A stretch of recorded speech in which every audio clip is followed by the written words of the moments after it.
They wound up changing that suspension when the video footage and the elevator came out. All of a sudden, you saw a lengthier suspension. I think that part of the reason it took them so long to decide on what this sentence was going to be with Brady was that I think they were waiting. They wanted to see how NFL fandom reacted to it before they decided on what they were going to charge. They were weighing that in. And, I wouldn't want to be in his position anyway, because you're damned if you do and you're damned if you don't. Because it seems to be a 50-50 split. Now, obviously, you're going to have the hardcore haters and the hardcore fans, but among the indifferent people, it's about a 50-50 split. And, again, you're damned if you do, damned if you don't. You're just going to piss off somebody. I wouldn't want to be him, but... It was definitely a litmus test. Dangling it, like you just said. It was definitely to see what the public is going to think. And you're damn right on it. I mean, everybody I talk to is either this or that. It's 50-50. It's polarizing. It is right on the numbers. Yeah. Which, might go to the fact that they might be doing the right thing altogether because they're getting all kinds of good publicity, period. Yeah, right. I mean... But the NFL coming out of a season where they had a lot of bad publicity. Yep. So you would think right now there's no season. But you'd want to think that they put this to rest as quickly as they can because last year... was a lot of bad pub. Yeah, but I still think they might draw it out just so people keep talking about the NFL through the offseason. Well, and if you think about the year before that, Bountygate. You had the bad publicity from that too, and the inconsistency of that as well. But and then the other with Cheatgate, Spygate prior to that. But when it's not about what the fan thinks about Roger Goodell. He's being paid by the owners. It's what the owners think of Roger Goodell. In the NHL, you're always hearing the critics of Gary Bettman as commissioner. Oh, that guy's a and joke. Yet, NHL owners love the guy.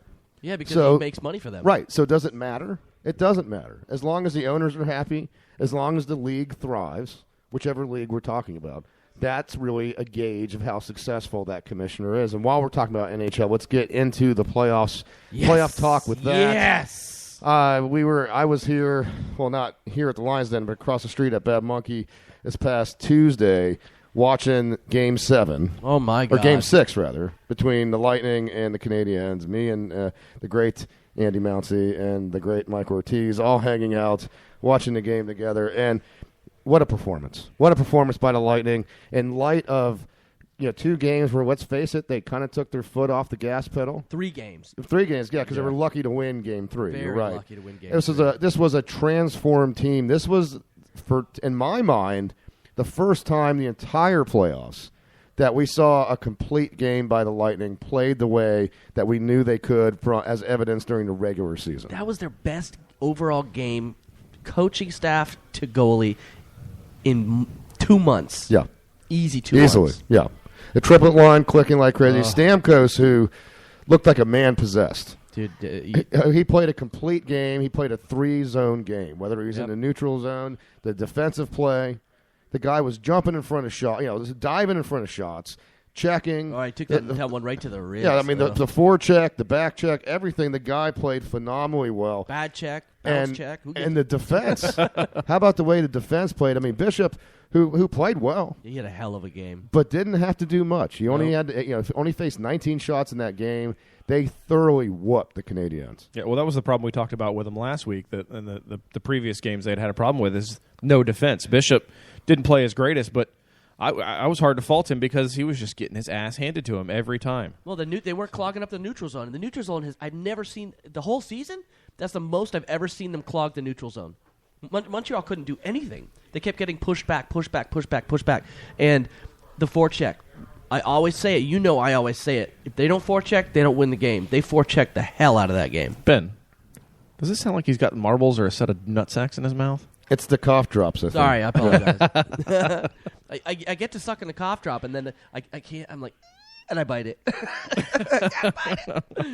But now we project ahead, and not even going to go there. The Lightning win that series, and the Rangers are the next matchup after a phenomenal comeback, down 3-1 against the Capitals. Yeah, it was huge. They dug in, they came back, and they started playing a little bit like the team we saw in the regular season, still trying to find their offense. Yep.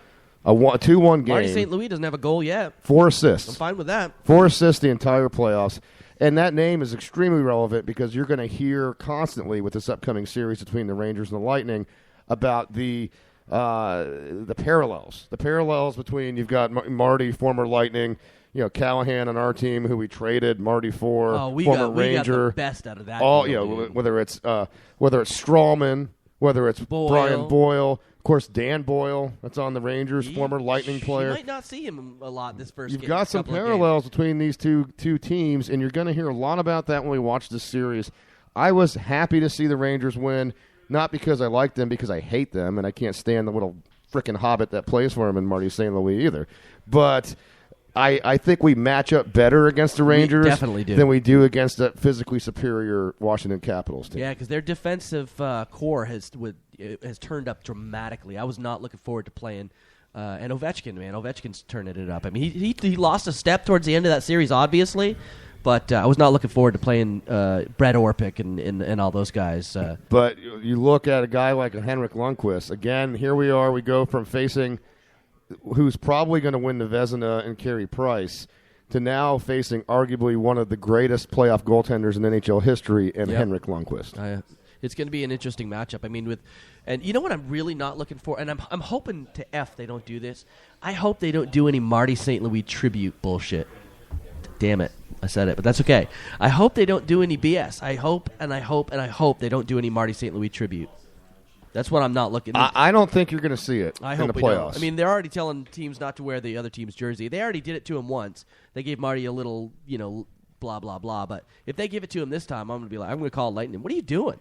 I don't think you're going to see it. And the last thing we need to see is Marty getting hot in this series. I tell you, you talk about Ovechkin wearing out in the last series. Well, St. Louis lost a step from last year. Oh, big time. It's a notable step. Brett Orpik almost annihilated Marty St. Louis that last game. I mean, he caught him and spun him around. Brooks Orpik? I kept saying Brett. You're right. Sorry, Brooks Orpik. He almost crushed Marty.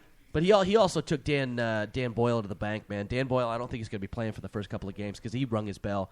Him trying to get off the ice reminded me that Darcy Tucker on Sammy Kapanen hit, where it took Sammy Kapanen about 30 seconds to get off the ice about 10, 12 years ago.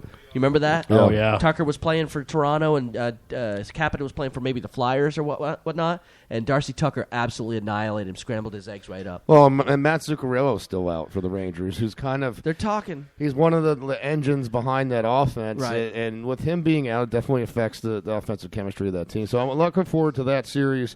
We'll see where that goes. Getting out of hockey real quick, one last thing to end off the segment, and that is this GoPro story.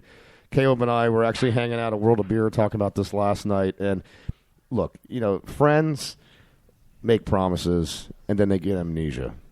Oh, yeah. We've all experienced it. Oh, yeah. How many friends of you have said to you, if this happens, I'm going to do this for you? I never got my quarter from winning the bet for who's going to win the World Cup in the Winter Olympics. I never got my quarter from you. Stacy gave me a quarter. I owe you a quarter? Just kidding. Well, see, I totally forgot about this. But in this case, in this story, it's a hell of a lot more than one quarter. I know, right? It's a lot more than a quarter. This is a really cool story. So Nick Woodman, who is a self-made billionaire, founder and CEO of GoPro, the action video cameras that you can... Young guy. Yeah, you can strap them on your car or go surfing with them, anything like that. They're waterproof and impact resistant.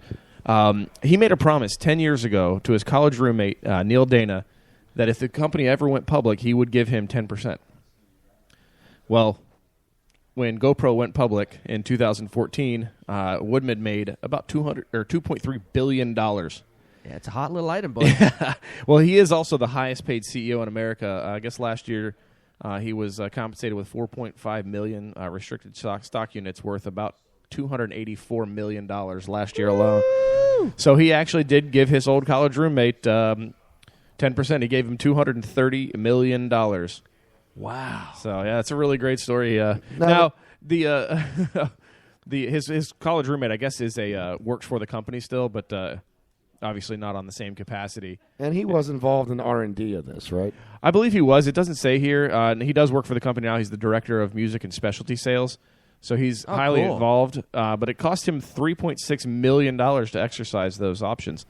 But again, $230 million. I'll spend $3. Yeah, I'll take that all day long. And when you look at the kind of money that those options. Well, they're stock options. They're stock options, yeah. Yeah, So they don't you don't own them outright. You have to Purchase them.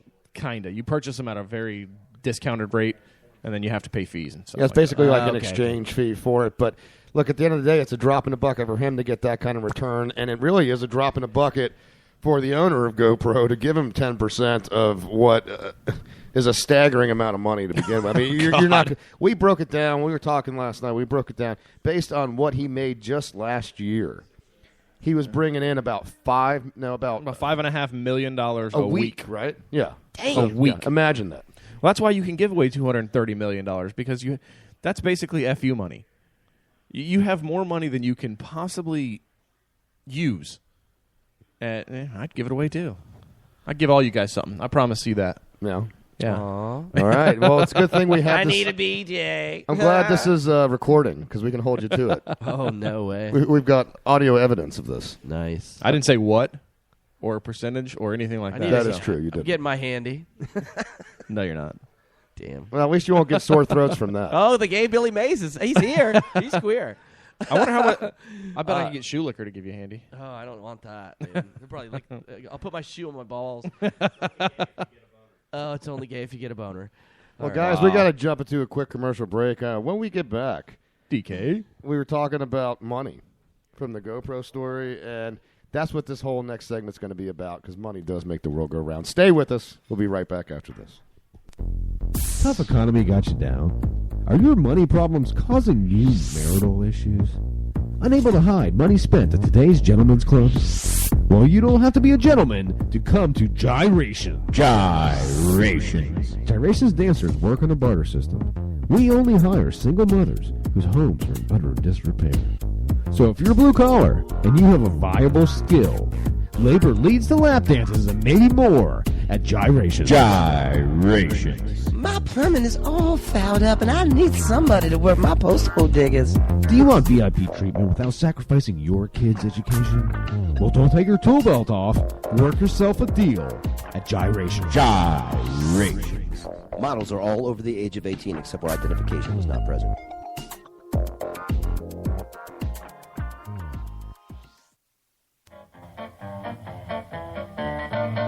Were you injured in a car accident? Don't you worry. Don't call 911. Don't call a lawyer. At 1555 Gary Who, we see no need to involve the law. How you doing? I'm the one and only Paulie P. As soon as you get in a wreck, you call me on my cell, and I'll personally dispatch two, shall we say, gentlemen to the scene to give the other party involved an offer they can't refuse. Whether it's a new car, money, it don't matter. We guarantee to get you just what you deserve. At 155 Gary Who, you forget about it. We work for you to get you what you deserve. At 155 Gary Who, the client is subject to terms and conditions stated on the website and must share the names of immediate family members before service is rendered. I'm Edna Garrett of the Facts of Life. I'm listening to the Cranial Emissions Show, and I can't believe it. I just got Joe standing up peeing. Girls, boys. Welcome back to the Cranial Emissions Show, folks. The third segment of the show. The triumvirate before you, Ben Charles, Miguel Hito, the C squared, Caleb Crispy himself. You want to call in, you want to be a part of the show, you can do so by dialing 813-438-6068. Broadcasting here live from the Lion's Den here in Ybor City. Money does make the world go round, guys, as evidence from the GoPro story we just closed out with in the last segment. And all the stories for this particular segment all revolve around money. Now, remember last week we did a follow-up story to the Glitter Bomb guy? Remember the guy that came up with the Glitter Bomb websites? The Pet Rock guy. We talked about the Pet Rock guy probably about a month or two ago. Yeah, we talked about Mr. Vacuum Haircut. Yeah, I mean, these guys come up with these gimmicks. The Floby. Yeah. He made $1 million, dude. That Hey, stupid-ass invention. You can come up with some kind of shticky invention and make some money. Well, that's very nice of you, Ben. Thank you for bringing my language in. Thank you, Ira. Ira Goldman here visiting. And I am here. Make sure you check out his surgical procedure if you, in fact, need it. But Get your nuts right. hey, we appreciate the sponsorship, Ira. Thank you. No worries. But the stuff that people do to make money, this is a new idea that's not really that new of an idea because people have joked about this for a long time. But there's now a company that will send a fart in a jar to your enemies.